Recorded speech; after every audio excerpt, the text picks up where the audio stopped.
Hey guys, Assalamualaikum. It's me Nina and welcome back to Nina Story. Dalam dunia ni, kalau korang rasa orang yang baca buku dalam toilet tu pelik, tapi sebenarnya ada yang lagi pelik dari tu. Kadang-kadang kan obses manusia ni terhadap sesuatu buatkan kita macam serius lah. Memang mind blowing. Tak tahulah diorang punya obses ni macam mana sampaikan buatkan kita sendiri pun tak boleh nak hadam. Tapi kan kadang-kadang disebabkan obses diorang ni, sehingga kan diorang ni telah dinobatkan dalam Book of Record. Sebelum aku cerita tentang hobi yang pelik, ada satu hobi yang takkan buat korang pelik kalau korang main satu game yang best ni. Aku ada benda best nak beritahu dekat korang. Aku tahu korang memang suka story kan. Korang tahu tak, game Genshin Impact punya storyline memang the best. Game ni tentang sebuah peperangan yang melibatkan dewa-dewi di Teyvat. Kisahnya bermula bila ada sepasang kembar lelaki dan perempuan yang mengembara dan merentasi dunia sebelum salah seorang daripada diorang ni terpisah kerana ditangkap oleh dewa.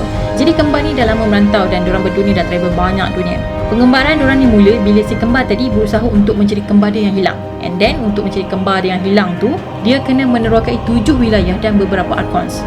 So dekat Teyvat ni lah bermulanya dunia fantasi dan 7 unsur telah digabungkan. Jadi dekat dunia ni, korang kena pilih karakter mana yang korang nak. Sama ada korang nak kembar lelaki ataupun kembar perempuan. Lepas tu korang kena selesaikan misi dan lawan semua musuh. Dan dekat sini jugalah korang akan berjumpa dengan seekor naga yang dikenali sebagai Storm Terror. Jadi korang bolehlah explore cerita-cerita yang menarik dalam Genshin Impact tanpa perlu korang bayar bila korang download game tu. It's for free guys. Bagi aku grafik Genshin Impact ni memang power kalau nak dibandingkan dengan game lain yang free to play game. Aku dah main game ni. Seriously game dia memang friendly lah untuk beginner player. Tak susah nak main dan aku memang enjoy. So kalau korang ni jenis yang memang suka fantasi, anime, mitos dan juga spell magic, game ni memang perfect untuk korang. Jadi macam mana korang download game ni, aku akan sertakan link dekat bawah, okay? Jadi aku tak nak panjang-panjang lagi, so without wasting any time, let's get started.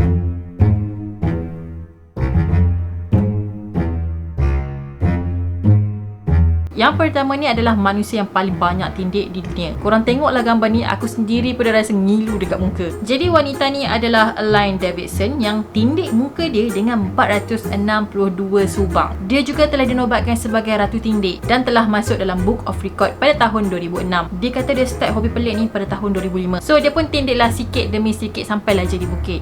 Salah, bukan. Lama-lama penuh muka. Jap, macam mana rasa tindik dekat muka yang dia tak rasa pedih ke basuh muka tu kan? Aku macam aku rasa tertanya jugalah masa kita cuci muka kan. Mestilah kita sentuh muka kita. Tak, dia rasa tak sakit ke apa. Even muka dia korang nampak pelik sebab dah tindik penuh satu muka, tapi dia ni berjaya kahwin dengan seorang lelaki jutawan tau. So suami dia memang sangatlah support dia untuk tindik. Suami dia juga sanggup ni keluarkan modal yang banyak semata-mata untuk support hobi bini dia. Jadi dia kata, tak apa sayang, saya tindiklah muka tu sampai tak nampak kulit muka pun tak apa, abang sponsor semua, jangan risau. Yang kedua pula tentang seorang pengasas muzium. Dia bukan seorang pengasas muzium yang suka barang-barang lama, artifak. Tak, dia tak suka macam tu. So pengasas muzium tadi adalah Sigurdur Hajar Tarsen. Aku tak pasti nak pronounce nama dia macam mana. Dia telah membuka sebuah muzium zakar haiwan yang terbesar di Iceland. Dikatakan dekat muzium dia dah ada lebih daripada 280 jenis alat sulit haiwan jantan. Bermula daripada sekecil-kecil haiwan iaitu hamster sampailah kepada sebesar haiwan iaitu ikan paus. Dia bukan setakat ada kumpul alat sulit haiwan je tau, tapi dia juga ada alat sulit lelaki. Mesti korang terfikir, macam mana dia boleh dapat? Dia potong ke? Tak. Sabar jap, bagi aku cerita dulu. Dia bukan curi, tapi sebenarnya dia dapat alat sulit tadi dari seorang lelaki tua yang dah berusia 96 tahun. Jadi si atuk yang tua ni, dia dermakan alat sulit dia kepada lelaki tadi sebab dia takut alat sulit dia makin mengecil ataupun makin mengecut sebab dia dah makin tua. So dia decide untuk dermakan kepada pengasas muzium tadi. Dia mula buka muzium tadi sekitar tahun 1997. Masa dia mula-mula buka muzium dulu, dia cuma ada 62 spesimen je. So makin lama makin bertambahlah koleksi-koleksi dia. Bila orang tanyakan, kenapa muzium ni juga yang kau nak buka? So dia pun katalah sebenarnya ayah dia ni dulu seorang sejarawan. So ayah dia punya hobi suka simpan ataupun suka kumpul barang-barang yang orang tak pernah buat ataupun kata barang-barang yang rare. Jadi dia kata dia terinspirasi daripada hobi ayah dia untuk kumpul benda-benda yang orang lain tak pernah buat pun. Walaupun muzium dia ni kita rasa macam pelik tapi benar, tapi sebenarnya kan ramai pengunjung tau yang datang kat sana. Dikatakan antara lelaki dengan perempuan yang paling ramai yang pergi muzium dia. Lebih kurang 11,000 pengunjung setiap tahun akan datang ke muzium dia. In case kalau korang nak pergi jugalah kan, korang boleh pergi pergi ke Bandar Iceland, dan muzium tu buka daripada pukul 10 pagi sampai 6 petang. Jadi kalau korang dah sampai kat sana, jangan lupa tangkap gambar dan send dekat DM aku, okay? Yang seterusnya ni, aditif untuk kumpul sabun. Carol yang berusia 68 tahun ni, yang berasal dari UK, memang suka kumpul sabun. Dia telah mencari sabun serata dunia sejak tahun 1991 lagi. Jadi kalau dia pergi mana-mana kan, and then dia terjumpa sabun ni, dia tak pernah tengok, dia tak pernah bau, dia tak pernah beli sebelum ni, jadi dia akan belilah. So sabun-sabun tadi tu akan dijadikan sebagai koleksi dia. Sekarang ni dikatakan koleksi sabun dia ada lebih daripada 5,000 jenis. Tapi dia suka kumpul sabun ketul tau, bukan sabun serbuk. Aku boleh bayang kita masuk je dalam rumah dia, kita dah boleh bau rumah dia tu macam Dobby.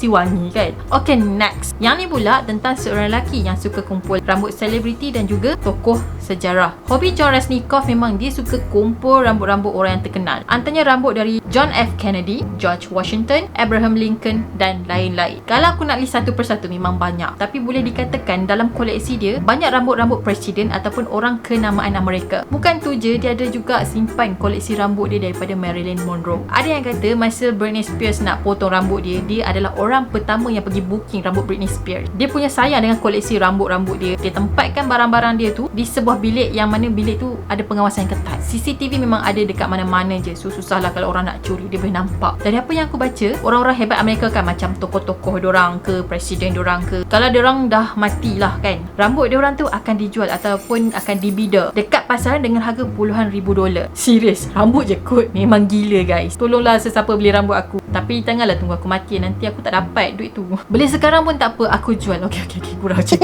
Yang seterusnya ni pengumpul tengkorak binatang. Ray Banda merupakan seorang cikgu sains di sekolah menengah. Selain itu juga dia adalah seorang pengkaji dan juga seorang saintis yang tinggal di San Francisco. Dia telah simpan sebanyak 6,000 jenis tengkorak haiwan di dalam basement rumah dia. Bagi dia, basement rumah dia tu kan ibarat muzium untuk dia. So dia pun menamakanlah basement dia tu sebagai muzium tulang. Kalau korang nak masuk ke rumah dia kan, nak tengoklah tengkorak-tengkorak binatang tu, korang memang kena extra careful sebab memang bahaya sangat. Korang bayang kalau korang careless ataupun korang cuai, tak pasal-pasal korang tercucuk dengan tanduk tengkorak binatang tu, dah mati dekat situ, mati katak. Kalau korang tengok gambar ni, korang boleh nampak dia punya koleksi tengkorak binatang tu ada yang bertanduk tajam. Antara koleksi yang dia ada adalah 1,700 singa laut, 1,000 ekor burung, 120 beruang hitam, 24 baka anjing, 12 harimau bintang, 9 zirafah dan 6 tengkorak kuda dan juga badak sumbu. So koleksi spesimen tengkorak binatang ni ada lebih kurang 7,000 lebih spesimen. Tapi Ray Banda ni telah pun meninggal pada 26 Disember pada tahun 2017. Yang aku nak cerita ni pula hobi yang diminati oleh orang tempatan kita sendiri. Tadi aku dah cerita pasal luar negara kan,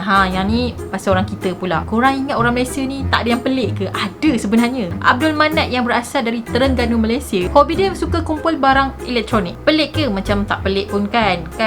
Kenapa aku kata pelik? Sebab barang elektronik yang dia kumpul tu bukannya boleh pakai pun. Semuanya dah rosak, tapi dia suka kumpul. Kalau korang kata dia kumpul, mungkin dia nak repair barang-barang tadi. Tapi sebenarnya tak. Dia kumpul sebagai koleksi peribadi dia, iaitu sebagai tempat dia menghilangkan stres. Pakcik ni sebenarnya dia pencen daripada anggota tentera Malaysia. Jadi dia mula suka dengan hobi dia kumpul barang elektronik ni sejak 18 tahun yang lepas. Bagi dia TV, kipas, apa semua benda-benda elektronik dah adalah unik. Orang kampung siap fikir lagi yang pakcik ni tak gila, tak pun mereng. Sebabnya dia suka kumpul barang-barang yang dah rosak. Barang-barang elektronik yang dia kumpul ni dia akan letak dekat halaman rumah dia. Isteri dia dulu pun malu tahu dengan hobi dia, sebab orang selalu mengata dekat laki dia yang laki dia gila. Tapi lama-lama isteri dia macam boleh terima lah yang hobi suami dia ni rare ataupun lain dari yang lain. Hobi pelik yang terakhir ni adalah tentang seorang wanita Thailand yang berusia 62 tahun. Dia suka kahwin cerai sebanyak 14 kali. So permainan kanak-kanak kita dulu main kahwin-kahwin is real guys. Lina Jong tadi dah buktikan kepada kita semua main kahwin-kahwin boleh jadi reality. Setiap perkahwinan dia tak pernah kekal dan bila dia kahwin je mesti dia akan bercerai. Lina bukan perempuan yang biasa-biasa ataupun jenis perempuan yang nak mengikis ataupun jenis materialistik. Tapi dia ni adalah seorang peguam hartanah, ahli politik dan juga seorang pengusaha pakaian dan juga kosmetik. Maksudnya dia bukan kaleng-kaleng jugalah kalau kita tengok background dia. Tapi itulah hobi dia, memang suka tukar laki macam tukar baju. Hasil perkahwinan dia yang sebelum-sebelum ni dia dapatlah 2 orang anak. So macam mana dia nak dapatkan lelaki? Jadi trik dia akan cari lelaki yang tertarik dengan kekayaan yang dia ada. Lepas tu taste dia pula, dia nak lelaki tu muda lagi dari dia dan masih bergetah lah orang kata. So dia punya taste ni memang level-level anak trona lah, bukan duda ataupun lelaki orang. Jadi kalau korang rasa korang nak pergi try korang punya market, boleh lah silakan.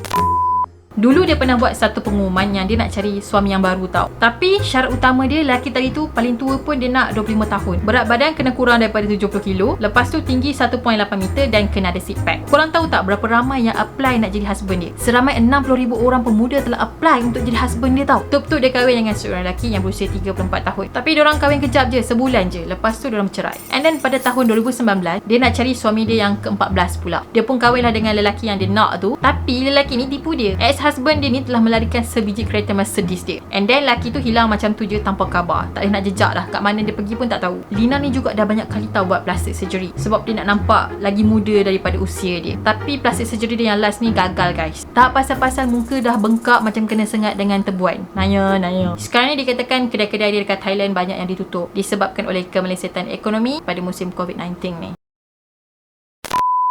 Okay guys, itu saja perkongsian pada hari ini. Kalau korang suka dengan video ni, jangan lupa untuk subscribe. Dan jangan lupa juga untuk follow di Instagram. Kita akan jumpa lagi in next video.